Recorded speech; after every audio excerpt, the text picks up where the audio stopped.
It-2 ta' Novembru, meta l-Knisja Kattolika tfakkar lil dawk li ħallew din id-dinja qabilna lejt tal-irwieħ, festa li matula ħafna jżuru l-postijiet sagri madwar Malta u Għawdex biex isellmu lill-eżis tagħhom.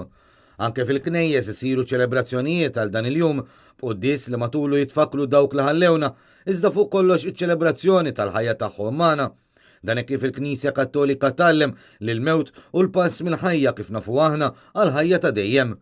Iżda l-bniedem dan mhux dejjem juftijem, tant li aktar xi preferi li jfittex konsolazzjoni billi fiżikament iżur l-oqbra fejn hemm mitfuna l-eżis tiegħu u jitlob biex ruhom tgħaddi għad gawdija tal-eternità. Normalment min ma jkunx jista' jmur f'dan il-jum jagħmel dan matul il-kumplament tax-xahar, għalhekk meta wieħed jgħaddi minn barra xi ċimiterju ikun jista' jinnota tapit ta' dawl inemnem mix-xemat u kuluri mill-fjuri li jitpoġġew fuq l-oqbra.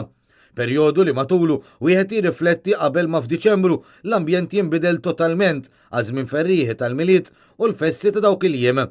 F'dak iż-żmien, għal kuntrarju, wieħed jiċċelebra l-bidu tal-ħajja, partikolarment bit-twelid ta' Ġesu Bambin.